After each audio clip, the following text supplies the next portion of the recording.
오늘 1절 말씀을 함께 읽겠습니다. 1절 시작.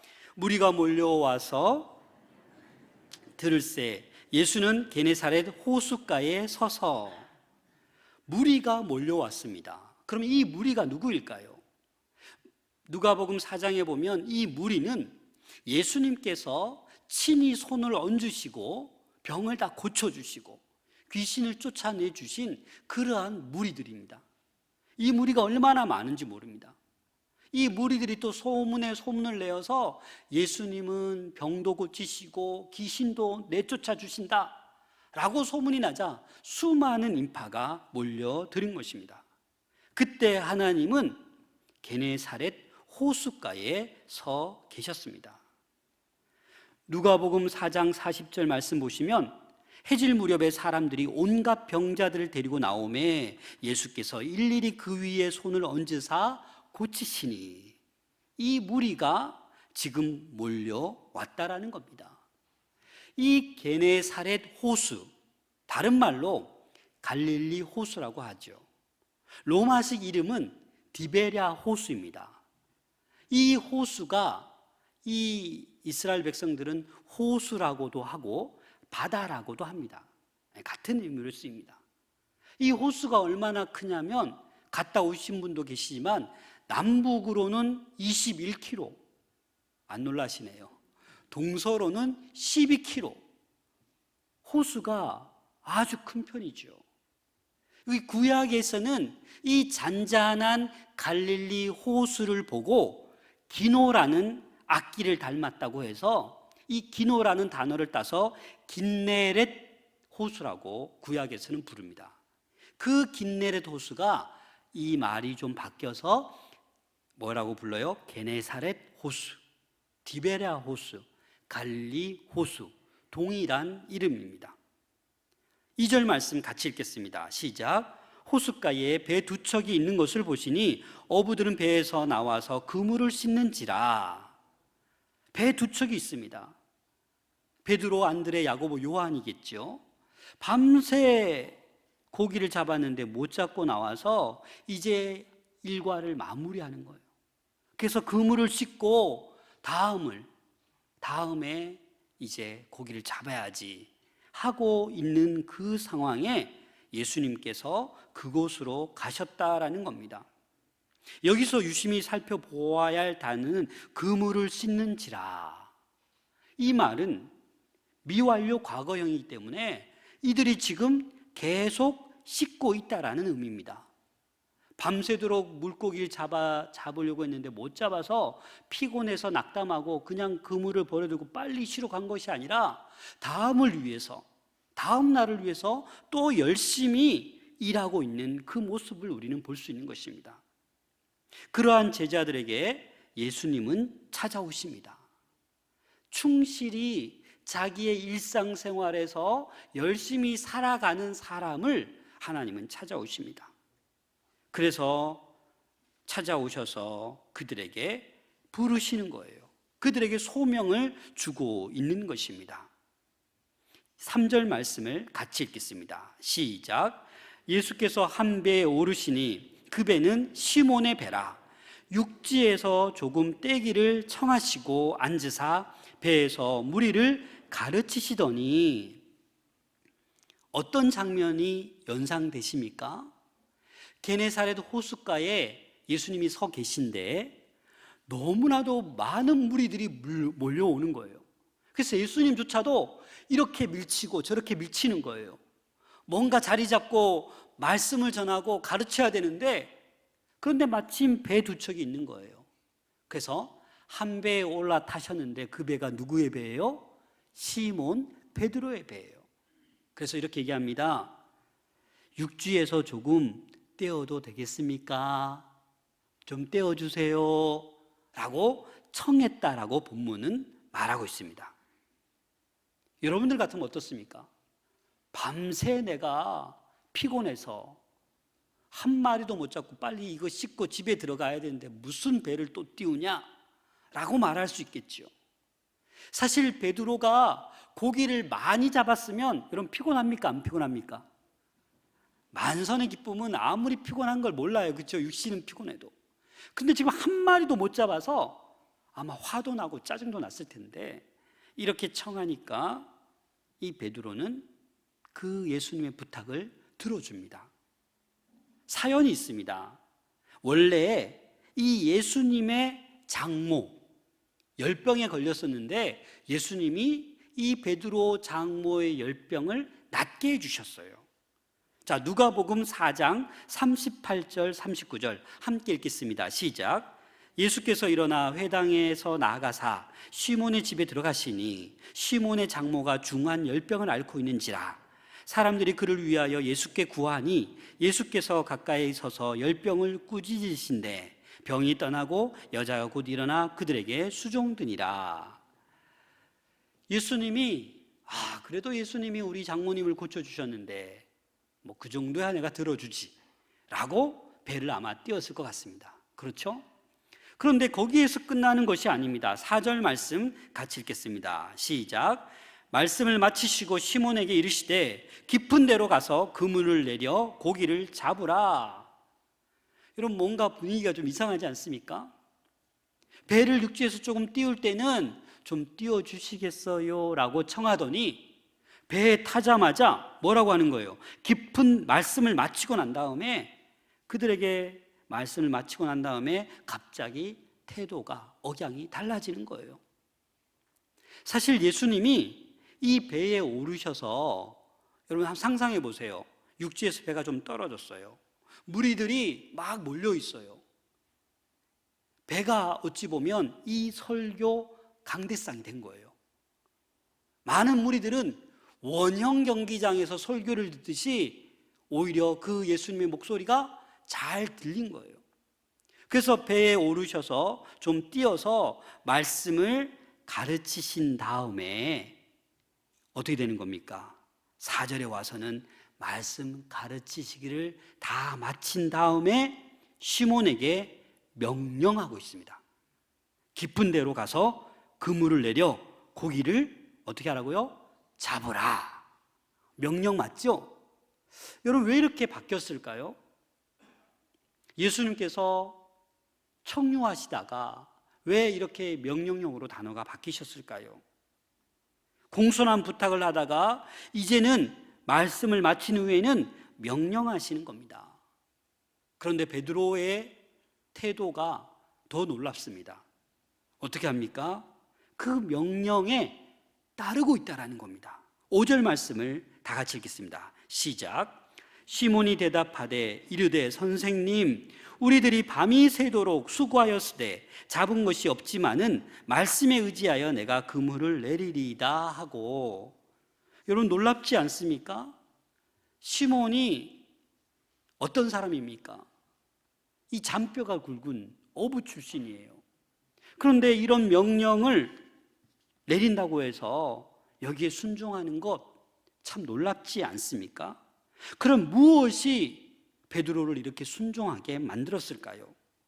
아마도 예수님께서 그 말씀을 가르치시는 그 말씀을 듣고 우리 장모를 고쳐주셨을 뿐만 아니라 그래도 이 선생님이 유명한 선생님인데 병자도 고치고 귀신도 내쫓는데 좀 내가 부정적이지만 항의조로 말하면서 순종하고 있는 거예요. 우리가 밤이 맞도록 수고하여도 잡은 것이 하나도 없지만 그 말씀에 의지하여 내가 그물을 내리리이다 라고 지금 말하고 있는 것입니다. 다시 말해서 말씀의 능력이 지금 베드로를 순종하게 하는 거예요. 지금 베드로는 한 마리도 못 잡아서 집에 가서 어떡하지? 우리 또 식구들 굶게 생겼네. 그런 근심과 염려로 가득 차 있었는데 그 예수님의 말씀을 듣고 나니 그런 걱정은 사라지고 오히려 그 생각 자체를 바꾸셔서 말씀을 한번 따라보자, 말씀을 한번 듣고 순종해 보자라는 것으로 바뀌었다라는 거예요. 사실 이 시몬 베드로가 이 순종하는 건 놀라운 겁니다. 예수님의 출신이 뭐예요? 목수예요, 목수. 그렇죠? 베드로는 잔뼈 굵은 이 갈릴리 호수 곳곳을 어디에 몇 시에 어느 게 가면 고기를 잡을 수 있다는 걸 잘 알던 어부 베드로였습니다. 경험이 많은 사람이었어요. 그런데 그 목수의 길을 따라간다? 놀라운 거죠. 또 하나는 이 베드로는 지금 탈진 상태예요.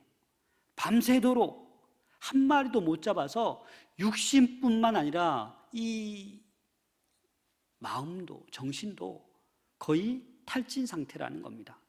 또 나가봐야 헛수고임을 알았지만 이 말씀에 의지하여 순종하는 모습을 우리는 볼 수 있습니다. 여러분, 여기서 여러분 한 가지 우리가 느끼셔야 되는데, 여러분 말씀에 순종하십니까? 말씀의 능력을 여러분들 알고 계십니까? 이 베드로가 부정적인 항의조로 말하면서 그래도 내가 말씀에 의지하여 내가 그물을 내리겠습니다 라고 했는데 어떤 일이 발생했습니까? 6절 말씀입니다. 시작. 그렇게 하니 고기를 잡은 것이 심이 많아 그물이 찢어지는지라. 여러분 놀랍지 않습니까? 베드로의 생각에는 밤보다 이 아침에 나가봐야 한 마리도 더 없을 텐데, 그런데 말씀에 의지하여 그물을 깊은 데 가서 내렸더니 어떤 놀라운 기적이 일어납니까? 그물이 찢어지는 중. 이 표현을 헬라어로 플레도스라는 단어를 쓰더라고요. 영어 단어로는 멀티튜드를 씁니다. 이 멀티튜드가 어떤 의미가 있냐면 군중, 무리를 의미하는 거예요. 그래서 그물에 찢어질 정도로 가득 이렇게 잡았다라는 것은 이 군중, 무리를 그물에 가득 채웠다, 이런 의미와도 같은 것입니다. 그래서 결국은 이 베드로를 마지막에 가보면 결국 사람 낚는 어부로 주님께서 부르십니다. 여하튼 이렇게 많은 고기를 이 베드로는 그물을 들을 수가 없어서 7절 말씀 보시면 7절 말씀 같이 읽겠습니다. 시작. 이에 다른 배에 있는 동무들에게 손짓하여 와서 도와달라 하니 그들이 와서 두 배의 채움에 잠기게 되었더라. 얼마나 많이 잡았으면 두 배에 가득 채웠는데 배가 좀 잠길 정도로 많이 잡았다라는 겁니다. 아마 다른 배가 좀 떨어져 있었나 봅니다. 고함을 지르도 잘 들리지 않았는지 막 이렇게 손짓해서 오라고 한 것입니다. 도와달라. 이 도와달라는 것은 함께 이 그물을 잡고 올리자라는 그런 의미가 있습니다. 그런데 여러분, 이제 베드로의 또 변화된 모습을 우리는 볼 수 있습니다. 이렇게 많은 고기를 잡은 베드로가 예수님께 고백을 하고 있습니다. 8절 말씀 다 같이 읽겠습니다. 시작. 시몬 베드로가 이를 보고 예수의 무릎 아래에 엎드려 이르되 주여 나를 떠나소서 나는 죄인으로소이다 하니. 여러분들이 갈릴리 바다에 가보십시다. 배에 고기가 가득 찼어요. 여러분 어떻습니까? 마음이. 할렐루야, 만선의 기쁨을 누리기 위해서 예수님 고맙습니다, 제가 앞으로 더 순종할게요, 너무 좋네요, 고맙습니다, 이렇게 할 거 아닙니까? 그런데 베드로의 반응은 정반대입니다. 예수의 무릎 앞에 엎드려서 주여 나를 떠나소서, 기뻐하고 감사하지 않고 제발 주님 나를 떠나세요. 왜요?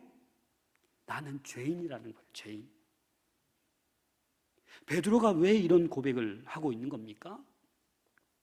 이전에는 그냥 선생이었어요. 예수가 5절에 보면 선생님이라고 부르고 있어요. 그 말은 뭡니까? 그래, 예수님은 가르침도 잘하고 뭐 귀신도 좀 쫓아내네, 이런 하나의 위대한 선생으로 알고 있다가 전혀 기대치도 못했는데 이 그물이 찢어질 정도로 고기를 많이 올리는 모습을 보니까 예수님의 그 하나님의 아들 되심, 그 신적인 위험 앞에서 자기의 초라한 모습을 발견한 거예요. 그래서 선생님이라고 따르고 순종하다가 8절 말씀에 뭐라고 부르짖고 있습니까? 주여, 퀴리오스, 여호와 하나님이라는 의미예요. 주여. 여러분, 우리는 하나님 앞에 서게 되면 우리의 모습은 너무나도 초라합니다. 그래서 우리는 오늘 찬양대가 찬양했던 것처럼 은혜 아니면 살아갈 수 없는 존재들이 저와 여러분들입니다. 그래서 하나님의 그 위대하심 앞에 서니까 저는 죄인입니다, 나를 떠나소서라고 베드로가 말할 수밖에 없었던 것입니다. 자신의 죄인됨을 인정한 것입니다. 자기의 그 명령에 의심했던 조금 전의 일, 그런 것들을 깨닫게 되어서 주님께 나를 떠나소서, 나는 죄입니다 라고 고백하고 있는 것입니다. 예수님 앞에 설 수 없는 죄인임을 베드로는 깨닫자 하나님께서 그에게 또 새로운 사명을 주십니다. 먼저 우리 9절 말씀 같이 읽겠습니다. 9절 시작. 이는 자기 및 자기와 함께 있는 모든 사람이 고기 잡힌 것으로 말미암아 놀라고, 베드로뿐만 아니라 같이 있던 야고보, 요한, 안드레도 그 놀라운 모습을 보고 놀랐다는 거예요. 여기서 놀라움의 담보스라는 헬라어 단어는 두려움과 무서움과 공포를 얘기하는 거예요. 10절 말씀 같이 읽겠습니다. 시작. 세베대의 아들로서 시몬의 동업자인 야고보와 요한도 놀랐습니다. 예수께서 시몬에게 이르시되 무서워하지 말라, 이제후로는 내가 사람을 취하리라 하시니, 베드로뿐만 아니라 같이 고기 잡던 야고보와 요한도 놀랐습니다. 그런데 예수님께서 찾아오셔서 뭐라고 말씀하시는 겁니까? 무서워하지 말라, 두려워하지 말라라는 거예요. 여러분들 어떻습니까? 지금 걱정되고 먹고 살 일이 빠듯하고 무섭고 두려운 것들이 있습니까? 주님께서 그렇게 말씀하십니다. 무서워하지 말라, 이제후로는 내가 사람을 취하리라 라고 말씀합니다. 죄인임을 고백하고 그렇게 예수님이 누구인지 잘 깨닫게 되니까 드디어 예수님께서는 사람을 취하는 제자로 또 부르심을 우리는 볼 수 있습니다. 마가복음 1장 17절입니다. 같이 읽겠습니다. 시작. 예수께서 이르시되 나를 따라오라, 내가 너희로 사람을 낚는 어부가 되게 하리라. 마태, 마가복음에는 사람을 낚는 어부가 되겠다라고 표현하고 있고, 누가복음에서는 사람을 취하리라, 같은 말이죠. 그래서 이 말은 제자로 부른다라는 겁니다. 11절 말씀 같이 읽겠습니다. 시작. 그들이 배들을 육지에 대고 모든 것을 버려두고 예수를 따르니라. 아멘. 여러분, 이렇게 놀랍고 무섭고 공포에 떨었던 이들이 예수님께서 이제 사람을 취하리라, 사람 낚는 어부가 되게 하리라고 말씀하시니까 그들이 지금까지 살아왔던 생계의 유일한 수단, 그 가장 큰 재물, 유산, 배를 버려두고 예수님을 따라가는 거예요. 사랑하는 여러분, 부르심에 응답하는 그 순간, 부르심에 순종하는 그 순간이 바로 새로운 피조물이 되는 것입니다. 빛을 발하는 하나님의 사람이 되는 것입니다.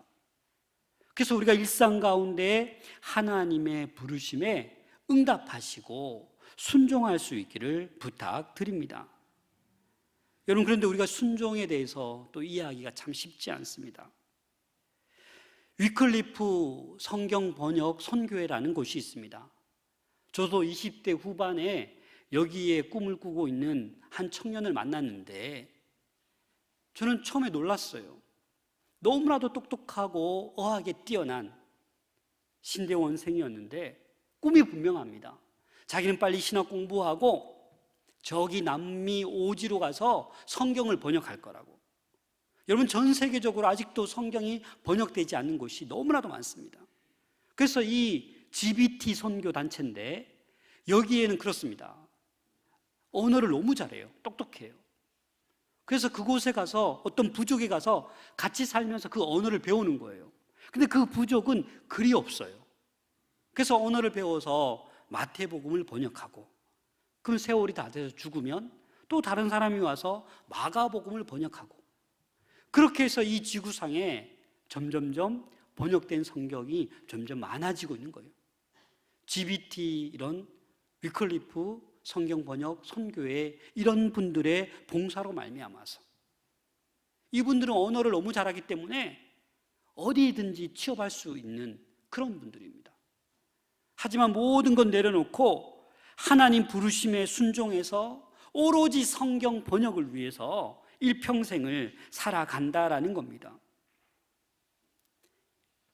그래서 선교사 한 분이 남미에서 어떤 마을에 들어가서 이렇게 성경을 번역하다가 순종이라는 단어를 번역하지 못하겠더라는 거예요.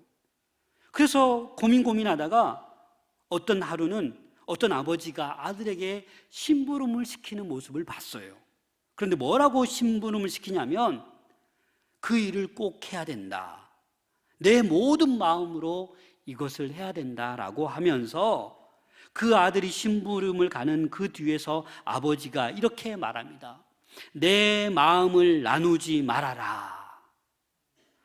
아, 이게 순종이구나. 그래서 이분이 이렇게 순종을 번역하였습니다. 마음을 나누지 않고 모든 마음으로 따라가는 것, 그게 순종이다. 여러분, 하나님을 따라가고 있습니까? 순종하고 있습니까? 그 순종은 마음이 나눠지지 않아야 된다는 겁니다. 온 마음으로 따라가는 거예요. 우리는 어떻습니까? 말씀을 듣고 설교를 듣고 성경을 보고 은혜를 받았는데 돌아서면 마음이 나눠지잖아요. 언제 내가 승진하나? 언제 내가 건강을 회복하나? 언제 또 이런 일이 되냐? 수많은 재물 걱정, 명예, 권력, 성공, 이런 두려움, 근심으로 우리의 마음은 자꾸 나눠지는 거예요. 그렇죠? 그건 온전한 순종이 아니다라는 겁니다. 마음을 나누지 않고 모든 마음으로 하나님의 말씀을 따라가는 것, 그것이 진정한 순종이라는 것입니다. 제가 오늘 온 가족 기쁨 나눔 주일을 짧게 선포하였습니다. 그 여러분들도 결단하셔야 되는 거예요. 4개월이나 남았습니다. 내 주변에 믿지 않는 가족, 형제, 친척들 찾아야 되는 거예요. 불가능할 것 같지만 그들에게 그물을 내리면 하나님께서 그 그물에 거둘 수 있도록 인도해 주시는 줄로 믿습니다. 일부에 오셨던 그 세 가족, 그 언니들이 기도했기 때문에 때가 되니까 주님 앞에 나오지 않습니까? 교통사고를 당해서 하나님의 부르심을 받고 나오지 않습니까? 여러분, 불가능은 없습니다. 우리도 오늘 선포되는 이 말씀에 순종하여 여러분들이 그물을 내려야 될 영역이 어디에 있는지 조금만 찾아보시고 조금만 기도하시고, 그 떠올라지면 오늘 나눠드린 그 기도 카드에 이름을 적으시고, 나는 기도를 잘 못할지라도 우리 성도들이 함께 생명나무를 보고 기도할 줄로 믿고 적어낼 수 있는 우리 모든 성도님들 될 수 있기를 소망합니다.